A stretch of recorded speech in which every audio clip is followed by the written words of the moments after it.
Sir, thank you so much. Thank you so much for coming and agreeing to do this.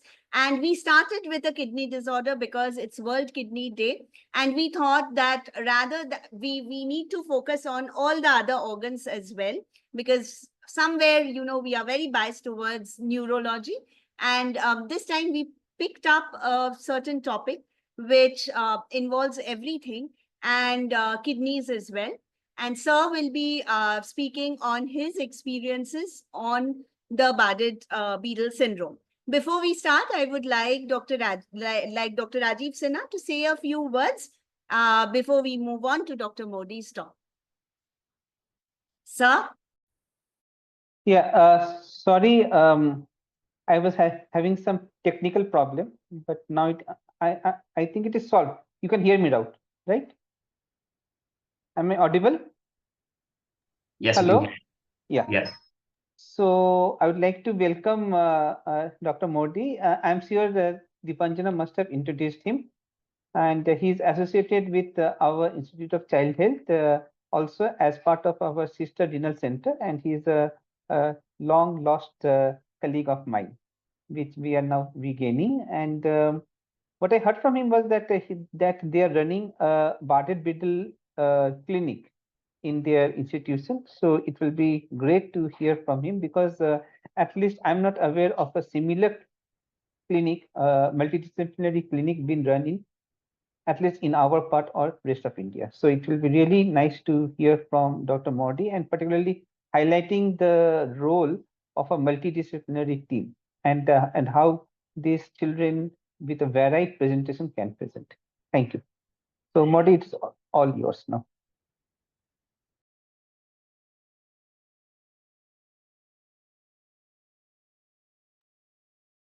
So I'm just hoping that I'm sharing the right slide. Can I just check, please? Yeah, it's on this. It's on the actual. Yeah, it's all good. Okay, good, wonderful, thanks. So I just again thank the organisers for inviting me to give a talk. And as you've heard, both Deepanjana and Professor Rajiv Sinha are known quite well to me, and we've had a lot of collaborations over the years, which has been enormously helpful.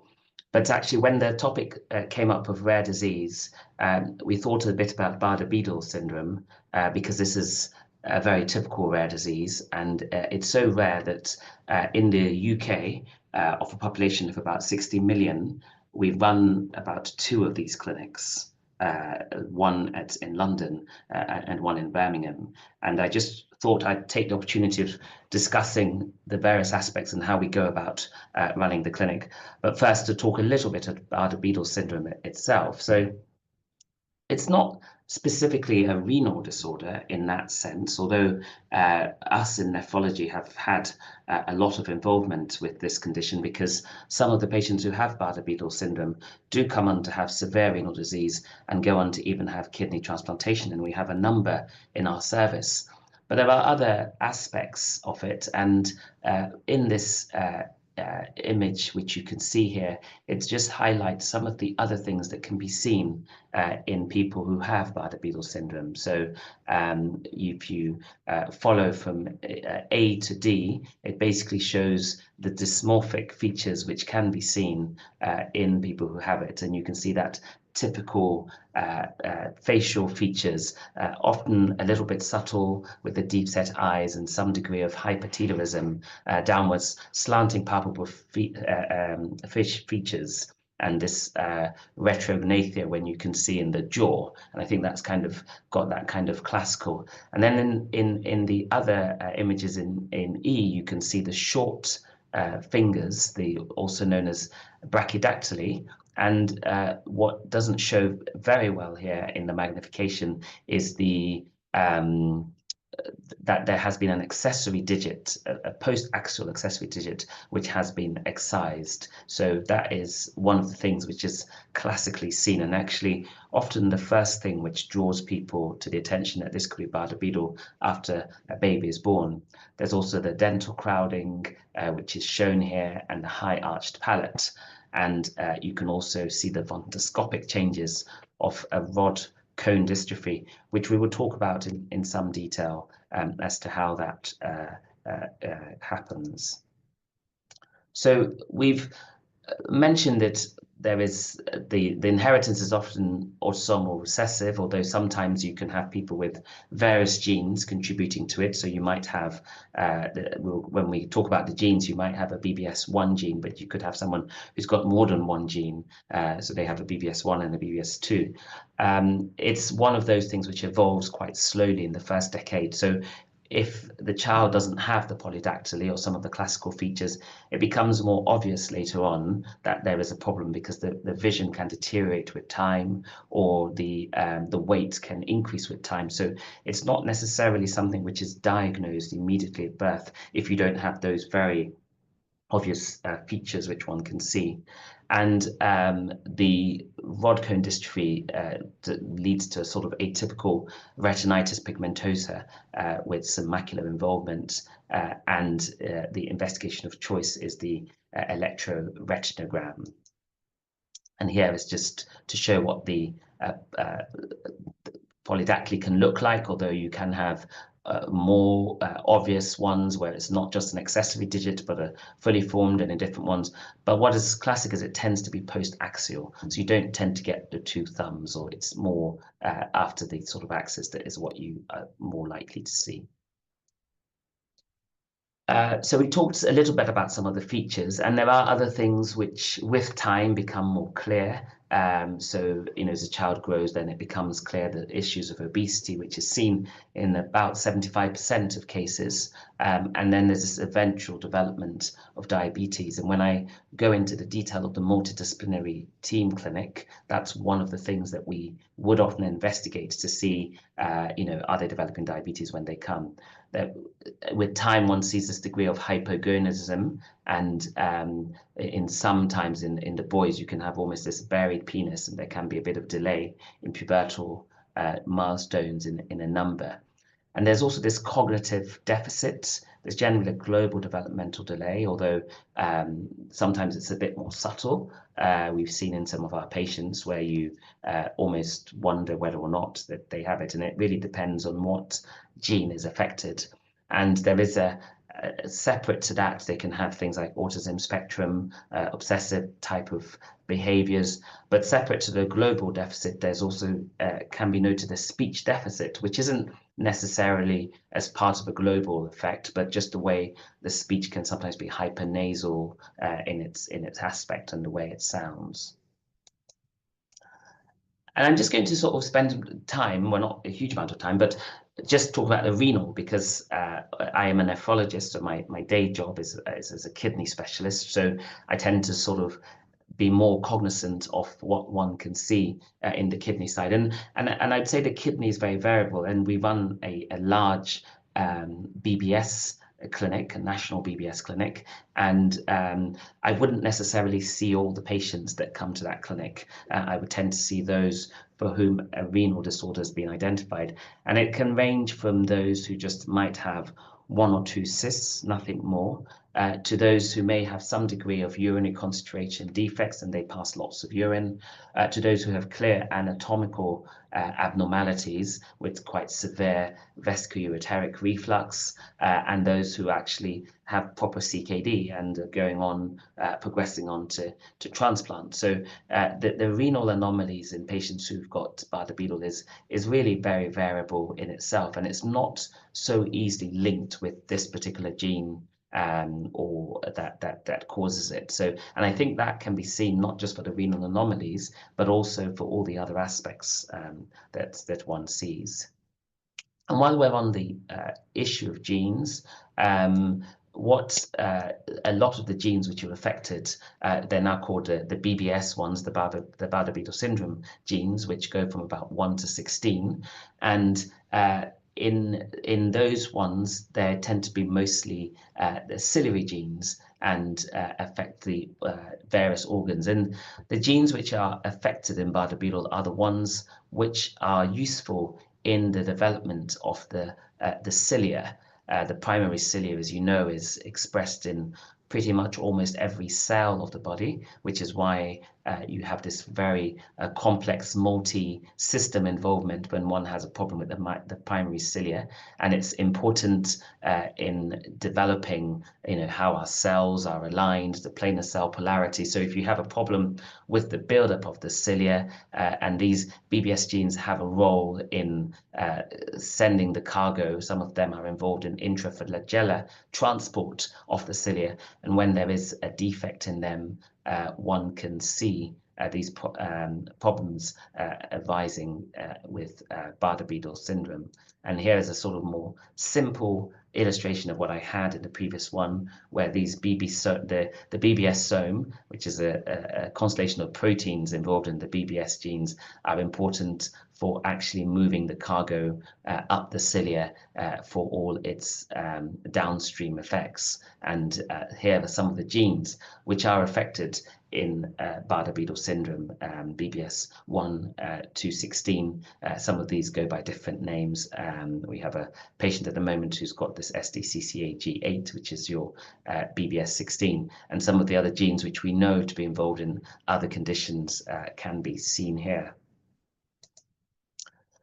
It's in the UK, we have, or more specifically, through NHS England, although I understand that's going to be disbanded, but in that we have a way in which we can request tests which enables a criteria in order to carry out genetic testing. But in order to make sure that people are not randomly requesting any tests, we have confined these to very strict criteria for which you can request the whole exome sequence to see whether they have genes. And in order to do this, these are the features which one would expect. So we talk about the primary features and the secondary features. So if you have 4 or more primary features, or 3 primary features and 2 secondary features, then you can put that on your request form and that test will be done, and it's all nationally commissioned. So if you have some renal anomalies with retinal dystrophy and obesity and the polydactyly, then that's that's good to go. You can request that test and do the genetic testing. Or if you have 3 of these and some other things which are a bit sort of softer, then you can request it. And that's a useful way. But we recognize that sometimes we do have patients who don't have all these features and still do have a genetic. And I've been involved in 1 or 2 cases where they had very, very subtle anomalies, principally obesity and polydactyly, but too young really to see whether there were any learning difficulties or hypogonadism, and essentially only then became a little bit more difficult, went on to get some testing done through another way, and actually was shown to have the Bardet-Biedl syndrome. But we find this really very useful as a way to know those who would have genetic testing. And I thought I'd use this now opportunity to change tact and talk a little bit about how we run these clinics. So as I said earlier at the start of the talk, that this BBS is one of those nationally commissioned clinics which we run.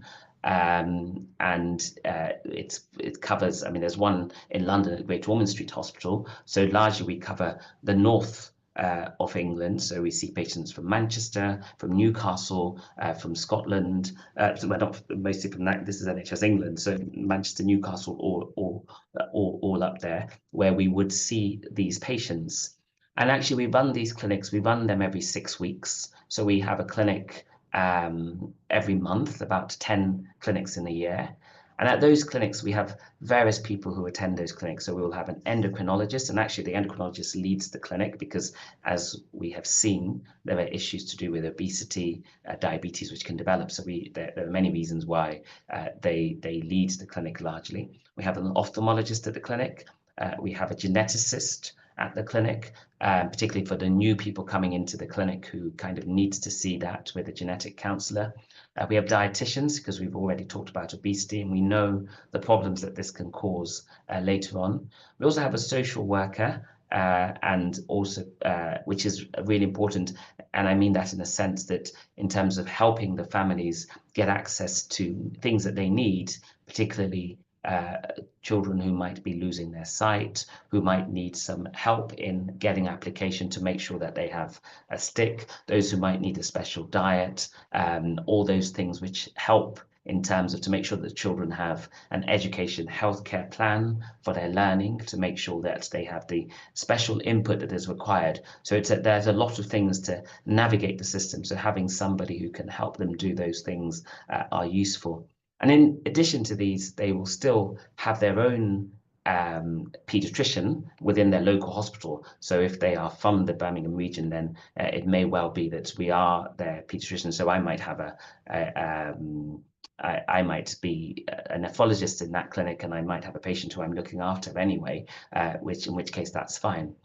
So it is a multidisciplinary, and I've just noticed I've forgotten to add nephrologist here, but it is a multidisciplinary team meeting effort indeed. And there are other specialties who kind of dip in and dip out depending on what the child has. So if I saw a child who had problems with the liver, which isn't always a big one, and then we will have a hepatologist who come in. So having that in a big, large, multi-center children's hospital where all the specialists are available enables to be sure that you can have the various specialists who can come in, even if it's not part of that core group of specialists who are there at almost all clinics. So in order to run this clinic in a practical sense, there's a lot of preparation that goes into it. As I've said, some of these patients are traveling 300 miles to come to the clinic. So it's important that when they come to this clinic that we maximize, they're not coming for an hour's clinic to see somebody for an hour and go home. It's usually it's like a large MOT type clinic where they will be there almost for the whole day. They will get to spend half an hour with the various specialists, or even more than that. We will organize, we usually would have a pre-clinic discussion of all the patients who are going to be seen. So the next clinic actually that we're having happens to be on Monday. So on Friday, we were discussing who the patients were who were coming to the clinic, making sure that all their investigations are planned. So if they need an ultrasound scan of their kidney or any other organ, we'd make sure that all those things are booked in advance so that when they come, they can get their scans and get all the things that they need. If they need to have a glucose tolerance, a HbA1c or any investigations, make sure that all those things are up to date, and so that they don't lose the time or lose the date. Some of these patients actually travel from quite far and actually book a hotel the night before, because these clinics would often start at 9 in the morning. So the families have put a lot of effort. So it's important that we, for our part, to make sure that their day is really well organized. So there's a lot of time that goes into setting up and organizing the clinics. So they would usually be seen once a year, because they still have their own specialists. So this clinic isn't a clinic which is necessarily their day-to-day clinic, but it's a really important clinic to make sure that they have all the things that they require, that they have all the support that is required, that all the support and system, that they have the charity support that they need, and that they're put in touch with the various things. So it's, that the dietitian can go through very carefully. And then whoever it is can liaise with their counterpart. So I, as a nephrologist, might be liaising with my counterpart in a different unit, or might be liaising with the local paediatrician to say, well, we've had this scan, they've got this cyst, the next time they're going to come to this clinic might be in a year or two. And if they needed to have a scan in, say, 6 months' time, then I could ask, could that be done more locally? So there's this constant cross-talk and discussion between both of the units, which is really very helpful. So in essence, we have this really big and important clinic where we can discuss the various things that are required and make sure that they are well supported in the things that they need.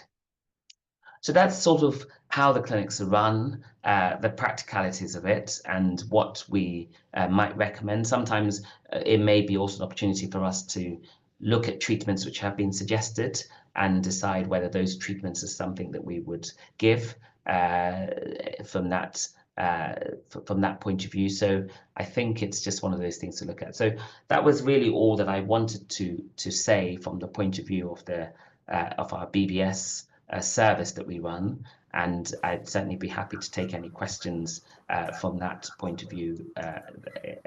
So in essence, it's a complex ciliopathy, needs a multidisciplinary team involvement and for the good outcomes of those who are affected. And thank you for that.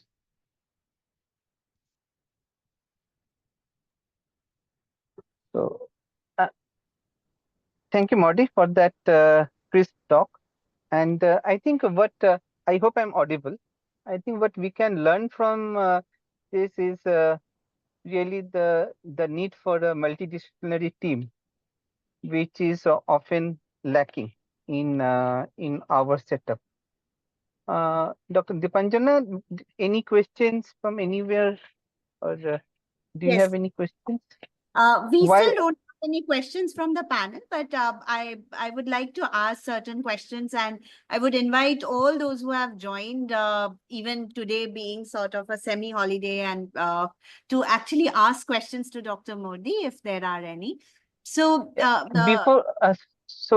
before you start your genetic-based question, most probably, yes. I'll just ask one question. So from your experience, do you get involved with, like, in this multidisciplinary team? Do you get involved even if there is like the creatinine is normal, or like, is there any criteria when you are involved in this MDT? So the multidisciplinary, we are involved in all of them, to be honest. But what we've tried to do recently, just to make sure that people's time is used most effectively, is that to try and cohort that some of the visits, maybe they're an all-day visit, but it might be in the morning that the patients are cohorted to be those who have no renal involvement. So if they have a cyst or anything, or then we would be involved, just because that's, so if they've got anything in the kidney, whether or not it's the creatinine, we would be involved in all those discussions, because it would be important to see how things evolve. Yes, but you're right that sometimes my involvement is not as much as it could be.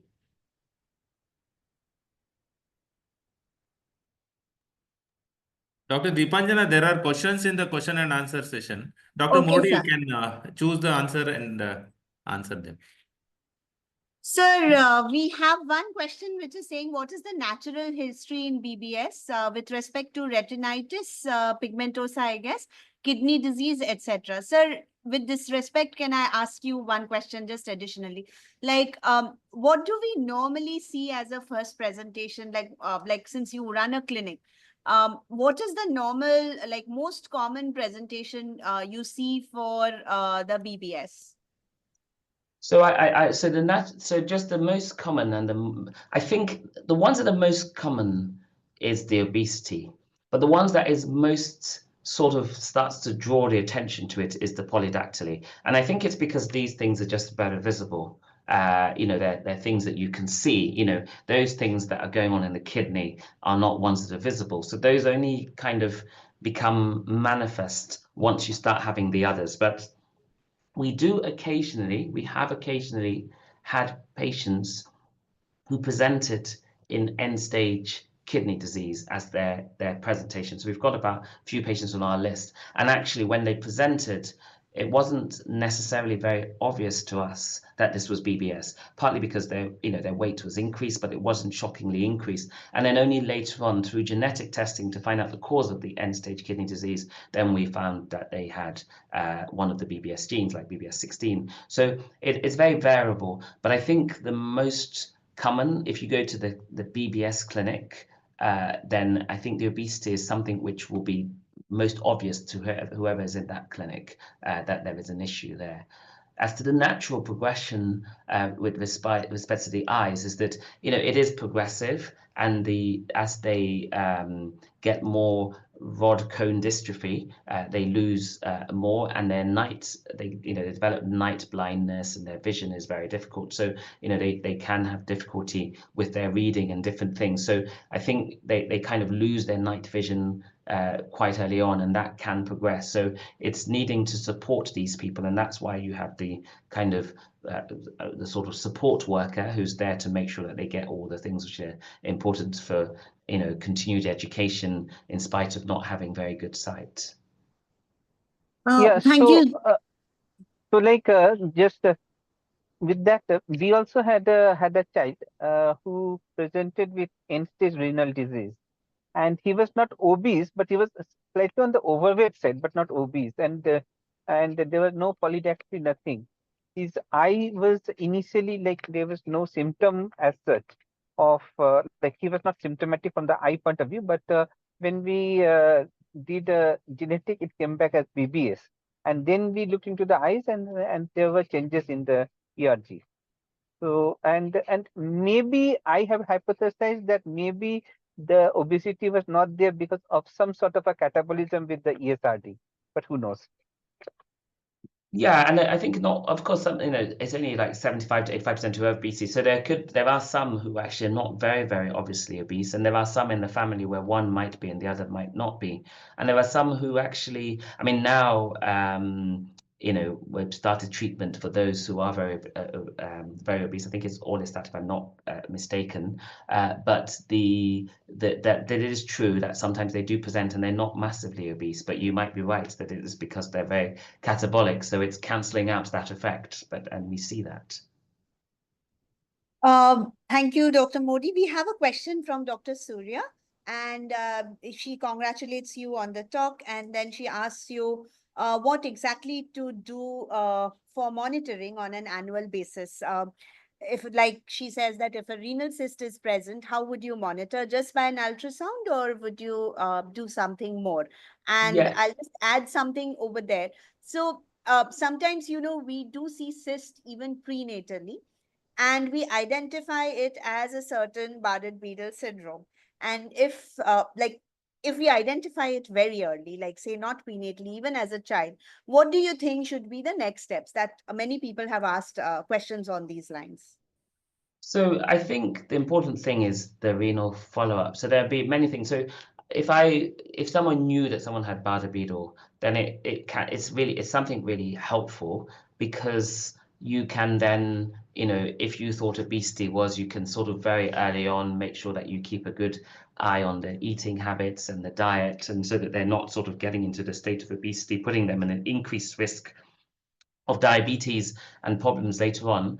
And you can then also make sure that they have the ERG, which can be followed up, just making sure that in terms of their vision, that even if it is deteriorating, they can make sure that they're getting the support that is required, so that it doesn't affect their learning or their education, because nobody has noticed that their vision is a problem, but that they are being supported. In terms of the scan of the kidney, if they do have a cyst, then we would follow it up, and we would follow it up depending on whether the cyst was, if they were born and they had some cysts, then I might do one in 6 months to see. And if things looked very, very stable, then maybe I'll do one in a year. And I always kind of, people always ask, how frequently does one follow up renal cyst? And I sometimes say it depends a little bit on what happens between the two that I've done. So I find that if I've done 6 months apart and the cysts have progressed significantly, then I'm more likely to do one sooner. Whereas if I've done 6 months apart and it's absolutely the same, then I'm more likely to space it out and just keep on changing it rather than a fixed kind of protocol. But the more important thing to some extent is also to see what their function is like, because what you don't want is for them to sort of land with end-stage kidney disease. So it's not really the cyst for the sake of the size, but it's just to make sure that they're not progressing, or they're not having a progressive kidney disease. So that would be kind of some of the things. And the other thing I would say to that question is that some of you might be aware that now in the UK, we are now starting doing genetic testing on all newborns, and there are a number of genes for each specialty which have been identified. And those genes are the ones which there is a feeling that you can do something about. So that you can implement things. So every newborn who's born who will have a sequence of a panel of genes, particularly those ones for which you can actually make a difference to. Thank you so much.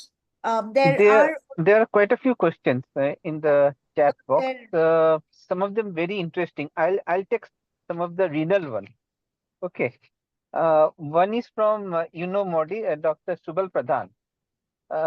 He is asking about how frequently do you see cyst in the BBS from your like clinical experience? So, Kidney cyst. yeah, so Ben, I think it's worth saying that when, there's some patients who may not have cysts at all, and actually we probably don't really get involved because they try and make our, to coordinate our lives a little bit, they will probably, so if you ask me that question, I'll probably say very frequently, pretty much, really many of them, but then that might be a skewed opinion by the fact that actually, they've cohorted the clinics which are coming on that to those who have cysts. So I would say, certainly the ones that I see, they need to have something for me to be seeing them. But I do know that they also run some other clinics in which we don't necessarily get involved. But certainly of the 8 clinics which I do a year with them, then I'd say in those sessions, probably about 70%, but it is a bit of a skewed one, or they have something else, but yeah, or very tiny cyst, which isn't doing anything. And just going on with that, is the cyst the most common renal manifestation? Sometimes we just see bright kidneys. I think I would say I think that will be microcyst, right? Like if you do a MRI, then you might even get a cyst on that, or if you look very closely. Yeah, if you look very closely, we just use ultrasound scan. We'd very rarely do an MR just to see the cyst, if I'm being honest, because it's unlikely to change what we do, even if we were to find it on an MR. So we would just use ultrasound until it becomes more obvious. But the kidneys can look very, very bright in that sense, which could potentially suggest it. The other thing I was going to say about the concentrated defect is that sometimes you see the children and they're sort of passing quite a lot of urine, or they're wetting the bed. There's quite a lot of that's also going on, which might suggest some degree of not really concentrating things quite as well.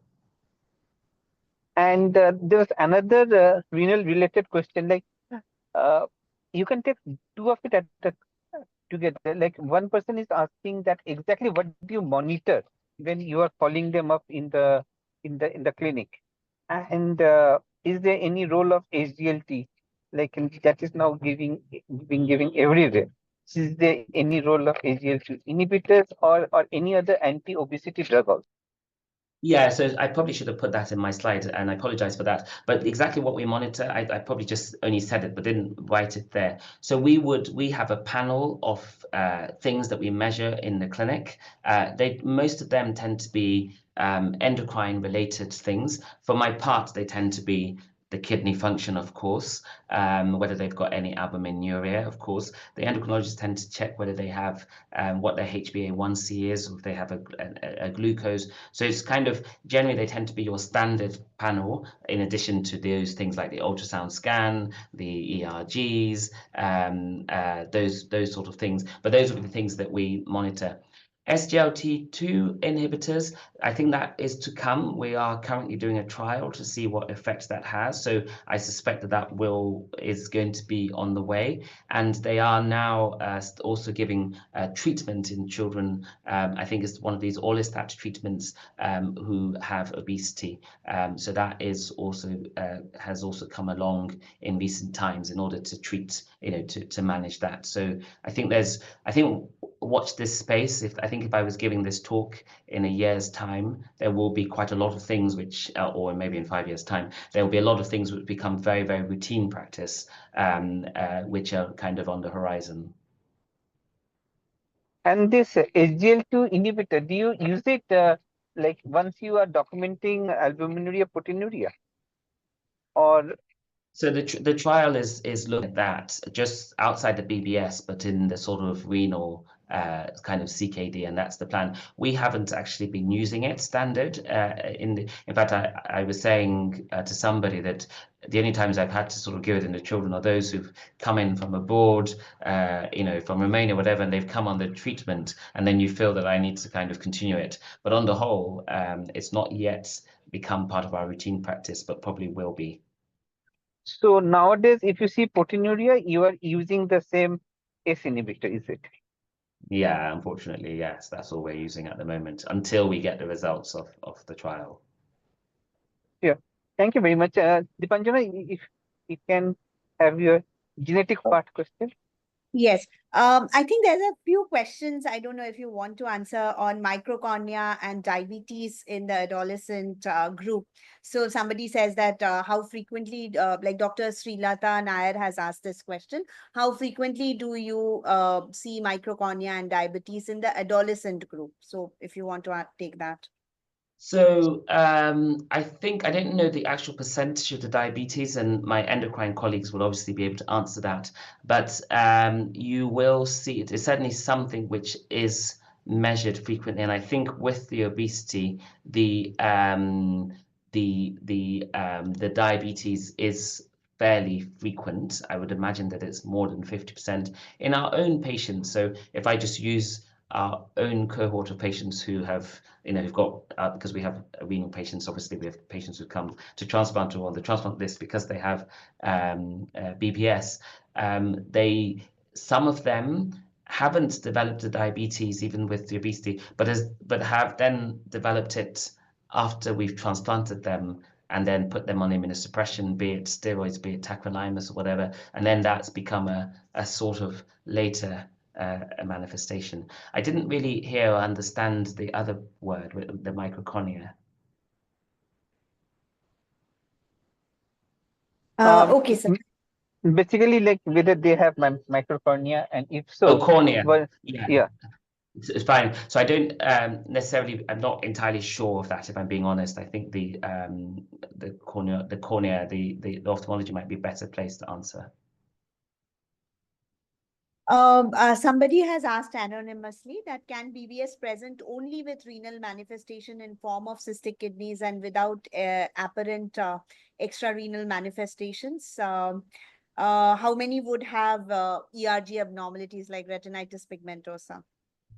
Yeah, it's an interesting question, actually, because it's a bit like the question which Professor Sinha had, and the question we had is those who manifest. I think those who tend to present with end stage, we think, oh, and then when we go back, when we've almost sometimes when we've got the diagnosis, or when we've gone back, and then we've looked very carefully, and then we've thought, oh, actually, they did have those other things. So I suspect that those ones who look like they're presenting with only kidney manifestation, I think when you then get the diagnosis and look very carefully, I think you can retrospectively phenotype them and realize that, oh, actually, now that we've done the ERG, now we've done, there are some changes there. And I think that's what we found, or there's subtle cognitive deficit, or there's a subtle, then it starts to fit in, but their presentation could just be renal.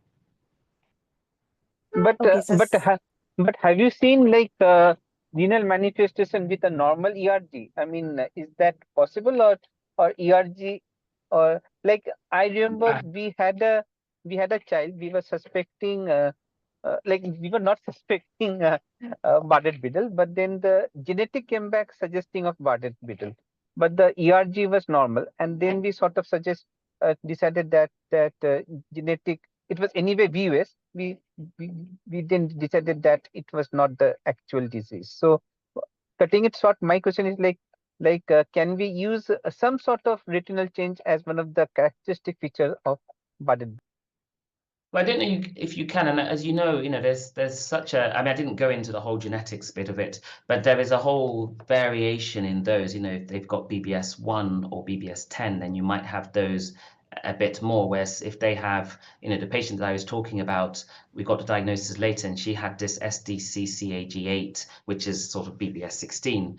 And actually, I don't know that she has the retinal changes, but she also has a brother who has those changes. So there's quite a lot of variability, and that is definitely. So I think it would sometimes depend on which of the BBS genes are affected, might sort of mean that the manifestation is more. So I think you could. I don't think that the ERG, if it is pathognomic of the condition, but I don't think that not having it means they don't have it. And I think as we become more genetic based in our diagnosis, when we go back and do a reverse phenotyping, I don't think we would exclude it on the basis of the ERG. thank you so much. In fact, that was one of the question also. Like, is there any genotype phenotype correlation with any of No. these?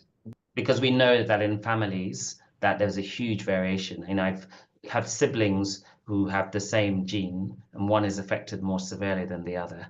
One's on end stage, the other one isn't. One's got the renal. So yeah, there's a huge intra and interfamilial variation. There was a question which I answered, but we just rather discuss it. So sometimes BBS also presents as a digenic one. I know you mentioned this in your talk also. So is there a difference, or do you feel that when there's a digenic inheritance, or when there is certain genes in BBS which are less severe than the other genes, or is there any implications? Like, it's genotype phenotype only, but is there any implications as far as genes and severity or inheritance pattern is concerned? So I don't know that there is increased severity, but what I do know is that there is, so, if I think of one example of somebody who they couldn't necessarily fall very nicely into a BBS with, was it BBS or wasn't? They had a lot of the features of the BBS, but they weren't quite. And then when they did genetics, I think they had an MKS kind of one variant on one gene, and they had something else which wasn't necessarily classically one of the BBS genes, but then made them manifest as if they were BBS, kind of, albeit that they were not kind of, it wasn't autosomal recessive. So it was kind of digenic, but not two BBS genes. And I think we see those sort of variations. And I think sometimes I don't know that it gets worse if you have a BBS1 and a BBS3. I don't think it makes it worse than if you have two BBS1s, or if you have a BBS1 and some other gene. But I think there's certainly kind of an interplay in the way the genes act to sort of finally manifest you as having a sort of BBS. But I'm not sure that if I take the kidney, which I know a thing or two about, I don't know that when we look back in our registry of those who've got kidney disease that they are the sort of digenic inheritance in that sense. But I think it's an interesting point worth looking at.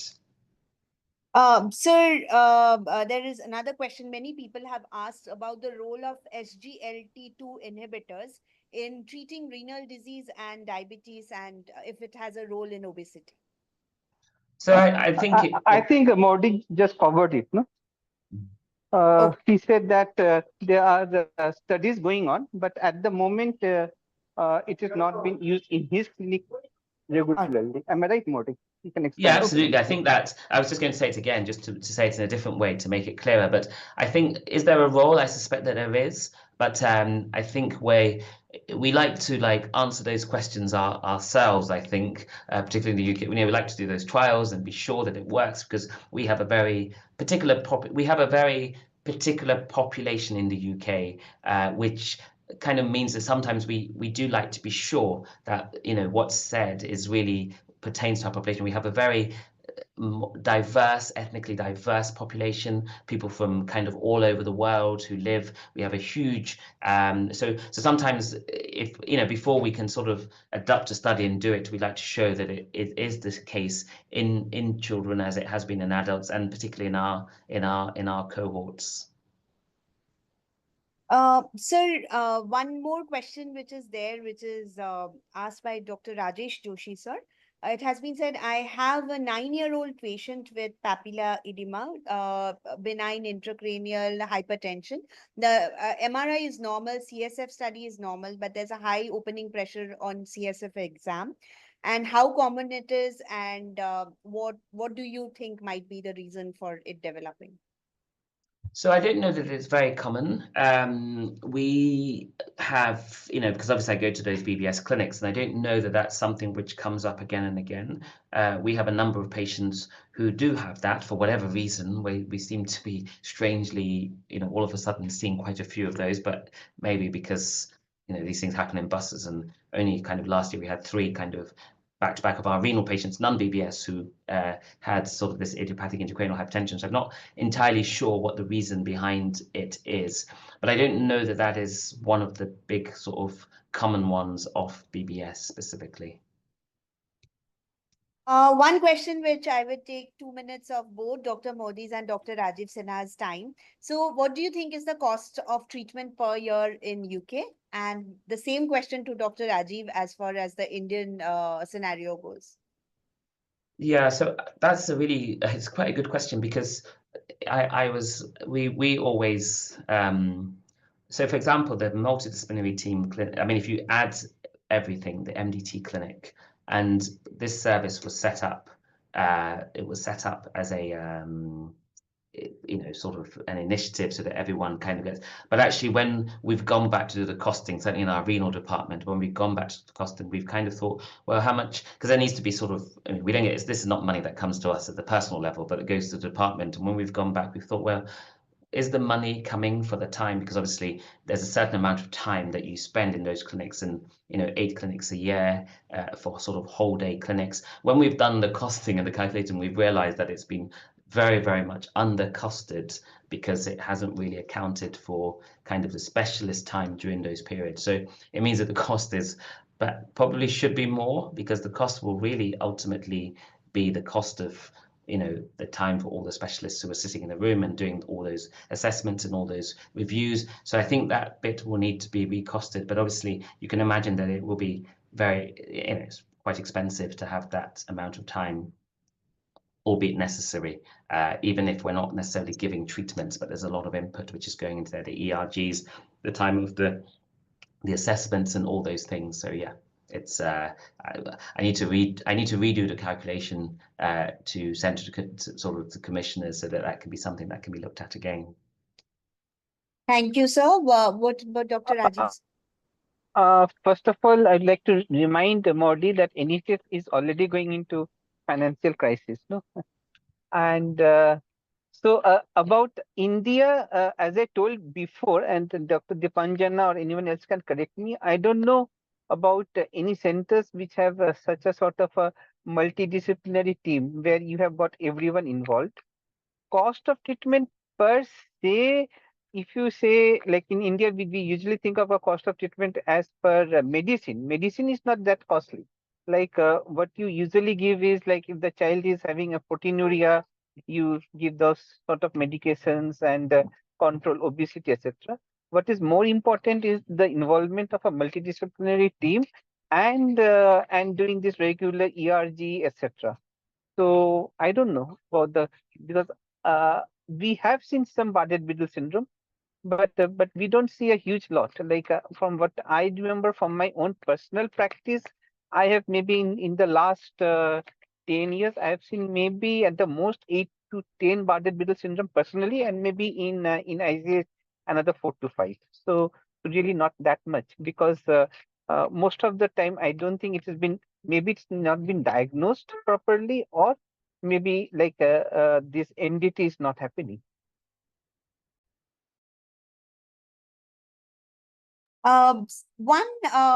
A difficult question, I would say. So many times in India, we can do a clinical diagnosis. Do you really think we need to do a genetic diagnosis? Does that add anything? Or if I can, because these are very easy, if I follow methods, I can actually do a provisional diagnosis for Bardet-Biedl syndrome. How necessary is it? Or why do we need to do a genetic testing or genetic counseling as per se? I think, yeah, I mean, I'd say, I mean, with all the genetic counselling and, people need to be kind of aware, isn't it? The families need to know. There is, there are certain sort of places where people are more likely to intermarry, and it's just important, I think, that people are aware that, if you have this gene within the family, then maybe you may want to sort of be looking, for their children, for the unaffected ones or whatever, they might want to sort of look outside and things. So I do think it's important from a sort of public health, because a lot of these families, if you speak to families who may have married a first cousin or whatever, whatever, because it's not exclusive to any group, any racial group, as it were. It's not to any ethnicity particularly. But I think if you certainly speak to families where it's to do with where there's consanguinity, I think a lot of them would say, oh, certainly for the other children, they wouldn't want them to be kind of, just to reduce that risk of that. So I do think that genetics is important and useful for people to know that, to be able to have those conversations. And I think sometimes, like all genetic things, as we've increasingly done genetics now, we've increasingly, not so much in this condition, but in other conditions or even this, gone back to retrogradely diagnose other people who may have had problems all their life and never quite worked out what it was, and we've been able to do that, and it's kind of given those people, okay, now I realize it wasn't me, I wasn't. So I think that, yeah, I think it can be useful. I mean, you know that I'm massively keen on genetics, so you know my answer might be biased. And also, like, I'm sure there has been surprises, no? Because I remember cases where we genetic became negative, and vice versa also. So there has been surprises. Modi, I have got one more question. Like, all of these I do a think panel, right? we lost you in between, sir. I think I got the question. He said So all of this is done I through was a panel. yeah, for the Yeah, so the panel, yeah. So I didn't, yeah. So they can all be done via panel, and for those things, yeah, that there was a panel of genes which you can run. Certainly, that one that I showed you, and there is on the panel app, it will show you all the genes which it tests for. And Dr. Dipanjana, then in India, it will be okay if we do a whole exome. So here also we have a panel for Bardet-Biedl syndrome, because Bardet-Biedl syndrome sometimes does not come up totally in an exome sequencing. There are very large deletions and duplications. So there are in India, we sometimes have to do a cascade testing as per say for identifying those major deletions, duplications. There are also UPDs which are reported with Bardet-Biedl syndrome. So which we have seen in a few cases also. So as far as India, just whole exome sequencing might not pick up all BBS, and there can be cascade testing which are necessary, because in UK we are probably doing a whole genome panel or something like that that can cover all these, but in India we don't do that. So sometimes getting those very large deletions becomes a problem, and sometimes if it's an UPD, it will not get picked up as well. I mean, we're still doing whole exome, but I think the plan is that everything will move on to whole genome. Yeah. So with that, we don't have any more questions. There is a question with Dr. Vasudevan has asked Dr. Rajesh Joshi, but Dr. Rajesh Joshi is not around, so I will skip that question. My apologies that I couldn't ask it in time. So with this, we end our session. Thank you so much, Dr. Modi, for actually giving us such a great, nice talk and such a crisp talk, which actually involved more or less everything that we wanted to see. So thank you, viewers, for spending the time with us. And I can see very significant names, very busy names who have joined. Thank you so much for it. At the same time, I present over here the chance to tell you that our next session would be on heart diseases, and Professor Dhavendra Kumar would be presenting this. Professor Dhavendra Kumar is a UK based professor, and we all know him. And he would be presenting on clinical genomics approach to heart failure. The idea of Rare Info series is to, push in information from international and national speakers, so that we can have a long chat and debate. So please stay tuned every week, 4 p.m. Saturday. And it's just 1 hour. We are trying to keep small talks, but hopefully we will cover all. And if you have any suggestions or any field which you want us to cover, please do connect with us. Most of us at ORDI, most of the GCs are connected to ORDI. So please drop in a message in our portal also. You can mail us or connect with Prasanna sir, Madan sir, anyone. And, we will make sure that we cover that topic. With that, thank you, Dr. Modi. Thank you, Dr. Rajiv Sinha. Thank you, viewers, and have Thank you very much. And I would pass this on to Prasanna sir, and a great thanks to him, because the moment I actually reached out to him, he was like, yes, let's do it. Let's restart this. And I'm always grateful to ORDI for giving us this platform to interact. Thank you, sir. And with that, I pass on the kudos to sir to end the session. Thank you, sir. Thank you, Dipanjana, for moderating the session. First of all, I would like to thank Dr. Modi for a nice session. I think attendance was good and there were a lot of questions also. Hope to see a lot of such initiative. Thank you, Dr. Rajiv Sinha, sir, for this contribution as a moderator. So we look forward to next session. And only thing I would like to end that, I think BBS today, our Prime Minister is talking about obesity. I think, this is was one of the right chapter where people can probably lead to diagnosis through obesity is what I feel as a common person. Thank you. Thank you, sir. Thank you very much. Bye. I'll end the session now. Okay.